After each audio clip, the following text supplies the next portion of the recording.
Hi అండి, నేను మీ Pavani. Welcome to Rajavihar cooking channel. ఈరోజు మనము సమ్మర్లో ఒంట్లో ఉన్న వేడిని తగ్గించి ఒళ్ళు చల్లబరిచే మసాలా మజ్జిగని ఎలా తయారు చేసుకోవాలో చూద్దాము. మసాలా మజ్జిగ తయారు చేసుకోవడం కోసం ఇక్కడ నేను 1 కప్పు పెరుగుని తీసుకుంటున్నాను. ఇప్పుడు ఒక మిక్సీ జార్ తీసుకొని ఇందులో కొంచెం పుదీనా, కొంచెం కొత్తిమీర, కొన్ని కరివేపాకు రెబ్బలు వేసుకుంటున్నాను. ఇందులోనే 2-3 పచ్చిమిర్చిని కూడా వేసుకుంటున్నాను.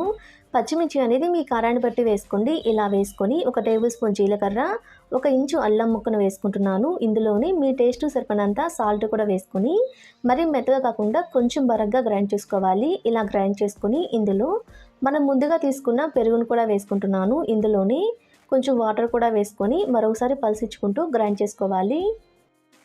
ఇలా గ్రైండ్ చేసుకొని ఇందులో 2 గ్లాసులు నీళ్ళు పోసుకుంటున్నాను.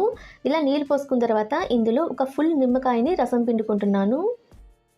ఇలా మసాలా మజ్జిగలో నిమ్మకాయ రసం పిండుకోవడం వల్ల మసాలా మజ్జిగ టేస్ట్ అయితే చాలా బాగుంటుందండి. ఇలా నిమ్మకాయ రసం పిండుకున్న తర్వాత ఓసారి మొత్తాన్ని కలిసే విధంగా కలుపుకోవాలి.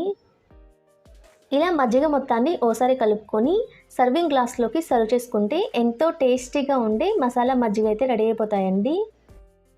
ఈ సమ్మర్లో మీరు కూడా ఒకసారి ఇలా మసాలా మజ్జిగని ట్రై చేయండి. టేస్ట్ ఎలా ఉందో నాకు కామెంట్ చేయండి. మా వీడియో మీకు నచ్చినట్టయితే మా ఛానల్ని సబ్స్క్రైబ్ చేసుకోండి. Thanks for watching.